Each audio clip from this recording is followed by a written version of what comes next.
Olá! Esse é o nosso vídeo de devocional. Prepara a sua Bíblia, o seu caderno para fazermos esse estudo maravilhoso, né? Crescermos no conhecimento da palavra de Deus. Não se esqueça de orar, né, na devocional. Não se esqueça de procurar um ambiente tranquilo para o seu estudo. O meu objetivo é nós estudarmos juntos a palavra de Deus, né? Dessa vez você não vai estar sozinho, você vai ter companhia para estudar, ok? Então eu te peço, curte esse vídeo, compartilha e se você não é inscrito no canal, se inscreva e ative o sininho para ser notificado sempre que tiver um novo vídeo. Então, vamos para o estudo!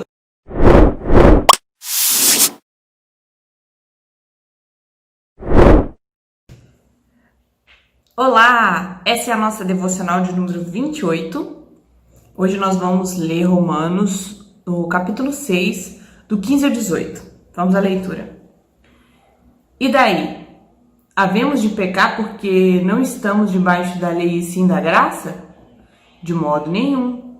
Não sabeis que daquele a quem vos ofereceis como servos, para a obediência deste, mesmo a quem obedeceis, sois servos?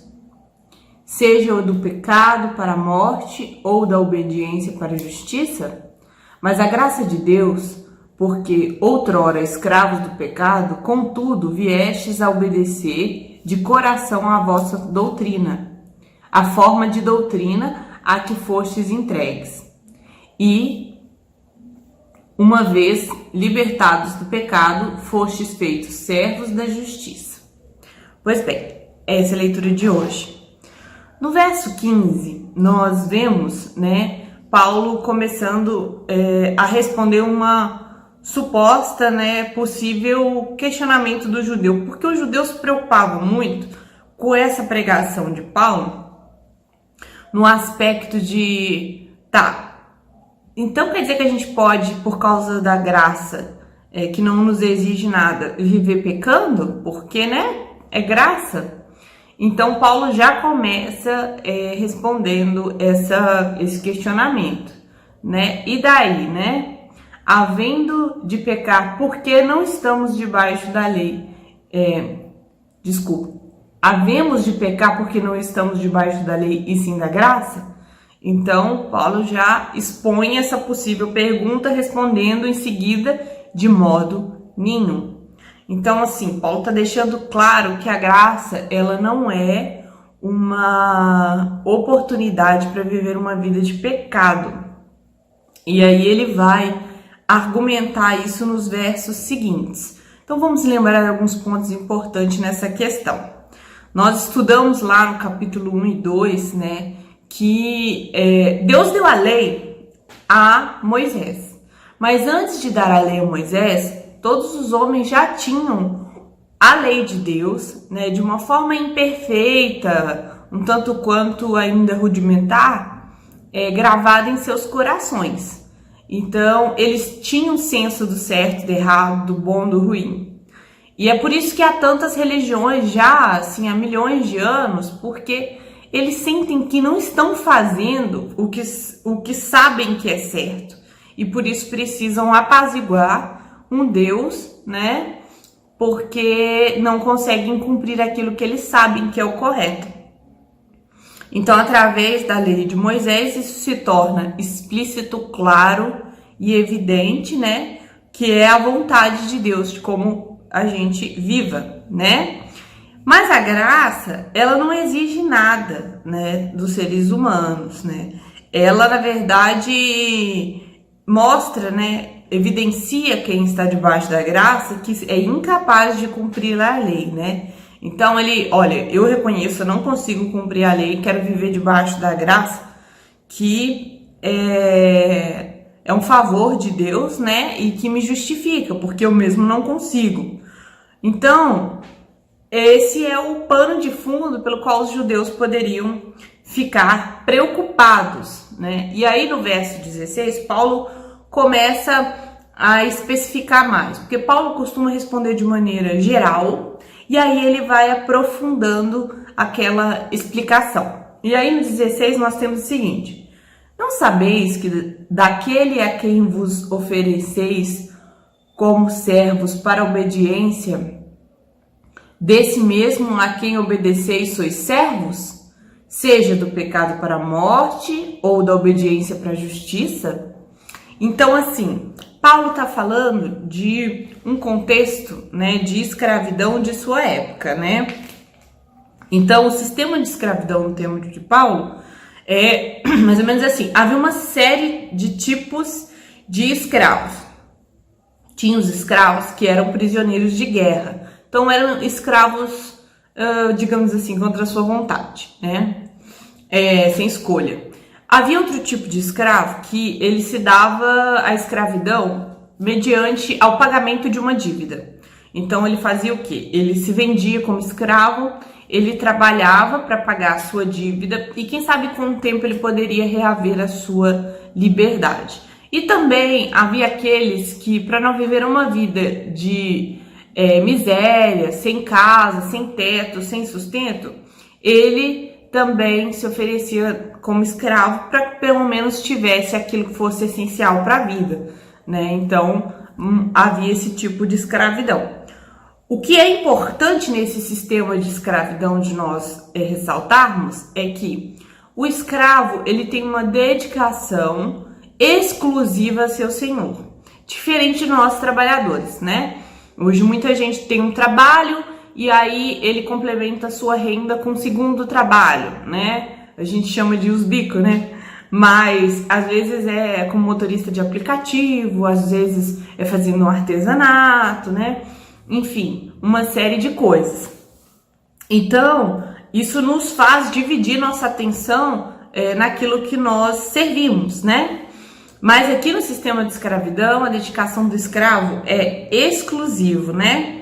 Ele nunca teria dois senhores, seu tempo de trabalho, de dedicação é apenas a um senhor. Então, Paulo está usando esse sistema de escravidão para exemplificar aqui para os seus leitores, né? Não sabeis, quer dizer, algo de conhecimento comum, que daquele a quem ofereceis como escravo, né? Para obediência, desse mesmo a quem obedeceis, sois servos. Então, aquele a quem você obedece, você é servo e servo exclusivo.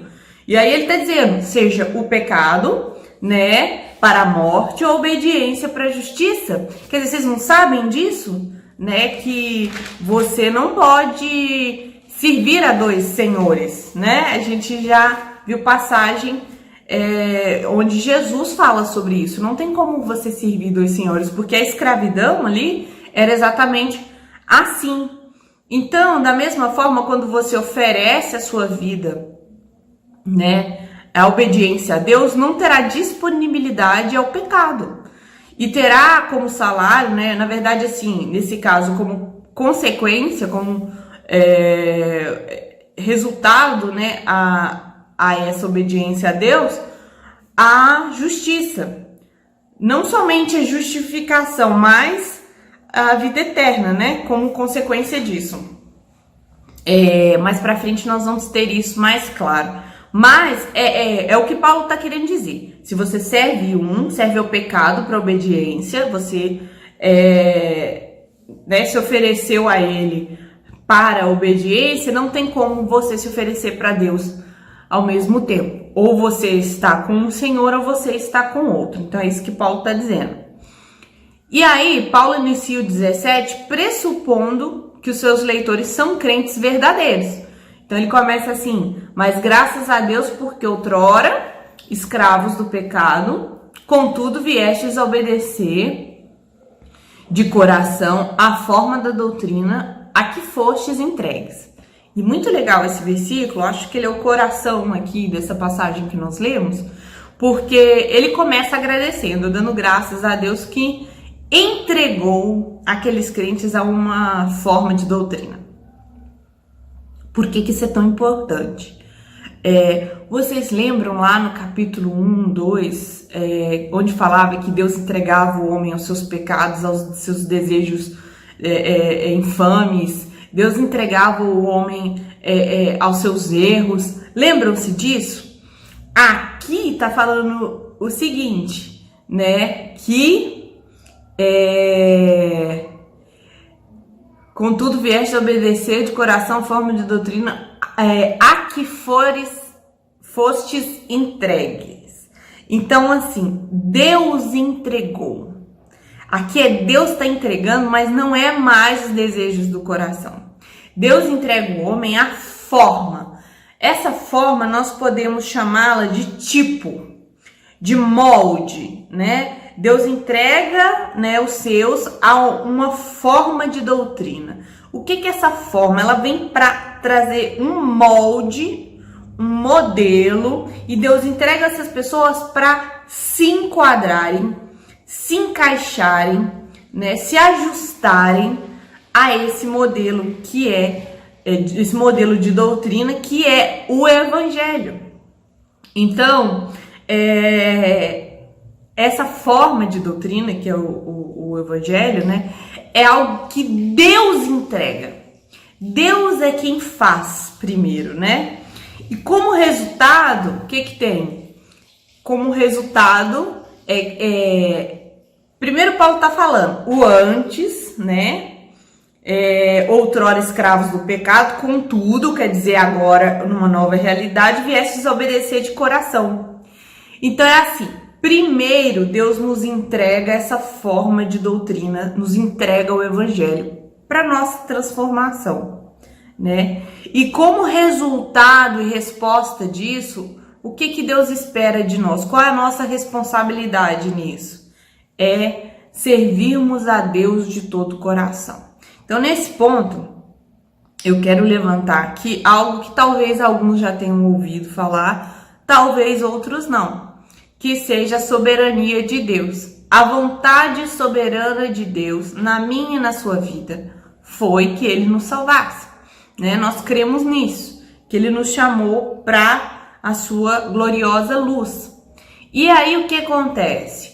Foi vontade de Deus nos salvar, foi vontade de Deus transformar o meu coração, né? Foi vontade de Deus mudar, né, essa minha história de escravo do pecado para servo da justiça, né, para a vida eterna.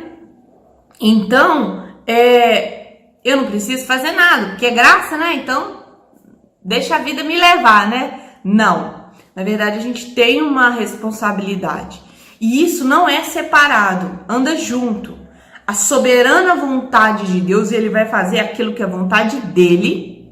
Ele não depende de mim para fazer a vontade dEle. Mas eu sou também, do mesmo modo, responsável por responder, né, isso de maneira voluntária, né, e de todo o coração, como foi escrito aqui. Vai ser feito conforme o que Deus quer, o que Deus determinou? Sim. Eu tenho alguma responsabilidade nisso, já que é Deus que determina? Sim, eu tenho responsabilidade. Não separe essas coisas, né? O que Deus uniu, o homem não separe.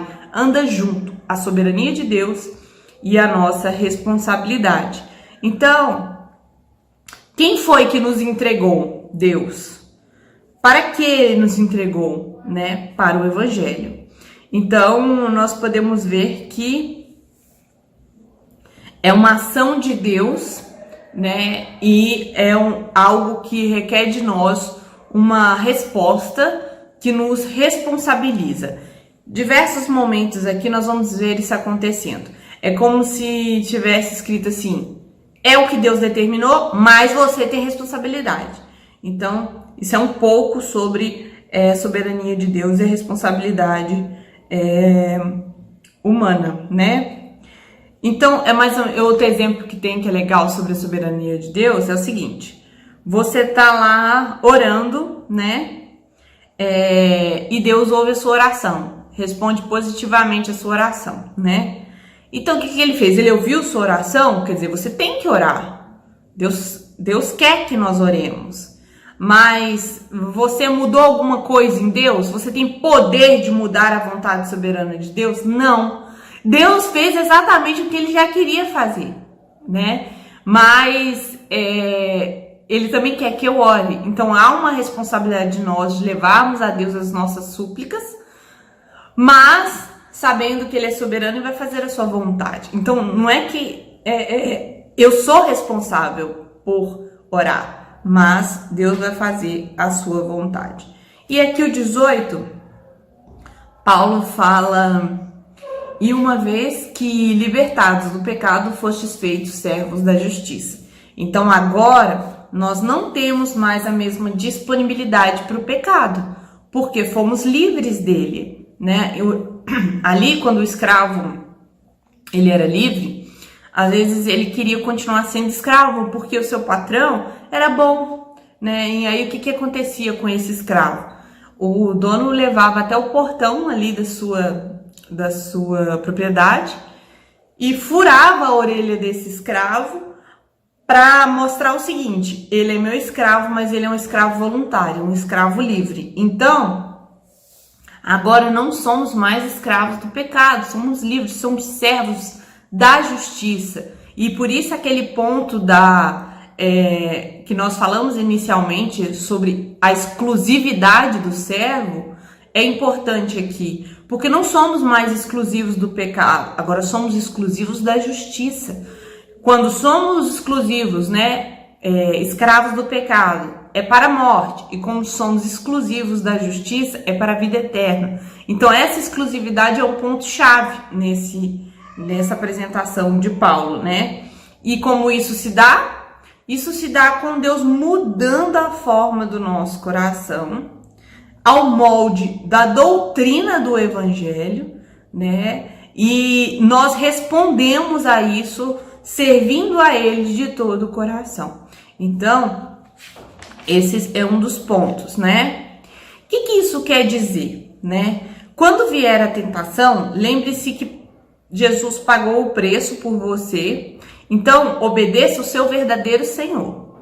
Então o pecado vem talvez querendo reivindicar uma obediência sua, vem aquele desejo de pecar, aquela tentação, e aí você pega e decide naquele momento quem é o seu Senhor através das suas atitudes, né? Se você diz não ao pecado, você está dizendo assim, não somente a não praticar aquele ato pecaminoso, né? Mas você diz, não sirvo mais a você, eu não lhe devo mais obediência, agora obedeço a outro Senhor, né? E obedeço de todo o meu coração. Então você resiste àquela tentação, você diz não e você mostra a quem você serve, né? E quando você trair o seu Senhor, porque infelizmente nós ainda pecamos, né? Isso é uma forma de trair o nosso verdadeiro Senhor. Por exemplo, no caso de você se oferecer ao pecado, né, traindo a Deus com seu antigo patrão, isso entristece o coração de Deus, né? Isso é ruim para a sua relação com Deus. Então, isso não te faz mais, né? Isso não tira de você o título de filho de Deus, tá? Mas é necessário que haja arrependimento e confiança na graça para te restaurar daquele pecado, para que aquele pecado seja coberto pelo sangue de Cristo, né?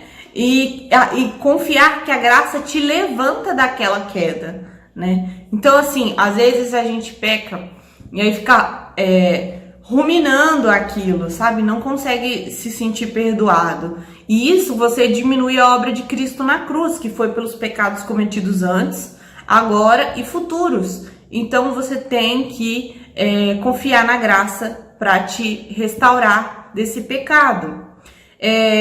Nunca o pecado é irrelevante. Ah, não, então beleza, então se eu pecar, só me arrepender e tá tudo certo. Porque, né, pecado acontece, ele nunca é irrelevante, né? Ele nunca deve ser ignorado e ele nunca deve ser visto como algo pequeno. Por quê? Ah, é só uma mentirinha, isso aí não feriu ninguém, isso aí é diferente de um assassinato, por exemplo, né? Porque aí eu afeto a vida de outra pessoa diretamente, de maneira irreversível. Bom, o que tem em comum entre uma mentirinha e um assassinato? É a ruptura da lei de Deus. E o pagamento para o pecado, seja ele qual for, é a morte. Então, por isso, nenhum pecado é irrelevante ou deve ser ignorado, né? Porque a sua consequência é morte, né? Então, devemos nos arrepender de cada um deles. Dê importância, seriedade a cada pecado cometido, porque ele precisa ser tratado, né? Para que não volte a acontecer, né? Para que isso não afete a sua vida. Compare o que a Bíblia diz à sua vida, né, e com que a palavra que foi estudada hoje. Quando estamos diante da palavra de Deus, nós devemos disciplinar a nossa mente a pegar essa Bíblia como uma referência, um espelho, e esse espelho vai refletir o que nós somos. Então vai mostrar todos os nossos desvios. Ah, não, isso aqui, ok, eu tenho feito e tal. Não, isso aqui é algo que eu ainda tô lutando, é algo que ainda eu não sou diligente, responsável. Não, de vez em quando eu ainda faço isso e tal. É necessário que a palavra de Deus seja essa referência, esse molde para você, porque senão não adianta ficar estudando a Bíblia, não adianta ficar ouvindo sermão, se na verdade no final você não vai levar isso em conta, ou ficar pensando em outras pessoas que não se encaixam nessa palavra. Na verdade é para nós olharmos para nós, né? Então não adianta você olhar no espelho, ver que tá tudo bagunçado, tudo sujo, tudo esquisito na cara da gente e a gente não vai fazer nada? Não, é necessário que isso sirva para nós, para apontar aquilo que nós precisamos de mudança, né? E essa mudança é se oferecendo a Deus de maneira espontânea, com o coração moldado à doutrina do Evangelho, né? Para obedecermos a Deus para a justiça. Essa é a vontade do nosso Senhor. E concluindo sobre o que nós falamos sobre soberania de Deus, em Filipenses 2, 12 e 13 está escrito assim: desenvolva a salvação com temor e tremor, porque Deus é quem efetua em vós tanto o querer quanto o realizar, segundo sua santa vontade. Primeiro, Deus está aqui falando para nós desenvolvermos a nossa salvação. Então, é uma responsabilidade que Deus dá para nós, né? E aí, o que acontece? Porque quem efetua em nós, né, em vós, tanto querer quanto realizar, segundo a tua santa vontade, é Deus. Deus é quem faz, Deus é quem efetua, mas há uma responsabilidade em nós de desenvolvermos a nossa salvação, por meio do estudo da palavra, de compreender essa palavra, não é só ler a palavra, para que através dessa compreensão você possa aplicar na sua vida, né, as mudanças necessárias, né, para que essa salvação seja desenvolvida, né, confiando que Deus é quem faz e quem efetua, né, não está dependendo da gente, a gente é responsável, mas o que nos garante mesmo é Deus. Amém? Vamos orar? Senhor, nós te agradecemos neste momento, Deus, por estas palavras tão maravilhosas, Senhor. Deus, obrigada, porque o Senhor molda o nosso coração na forma da doutrina do Evangelho. Foi a isso que o Senhor nos entregou, a algo que nos modela, que nos transforma, Deus, para nos encaixarmos ao modelo da tua palavra, do teu Evangelho. Obrigada, Senhor, porque o Senhor nos chama para obedecer e que possamos responder de maneira, Senhor, de todo o coração, de uma maneira espontânea e verdadeira, Senhor. Muito obrigada, porque o Senhor nos chama a responsabilidade diante da nossa salvação, mas sabemos que o Senhor é soberano para fazer, para efetuar, ó Deus, os teus planos. Muito obrigada por estarmos debaixo dessa maravilhosa graça que nos transforma a cada dia, a qual nos faz servos do Senhor e não mais do pecado. Em nome de Jesus. Amém.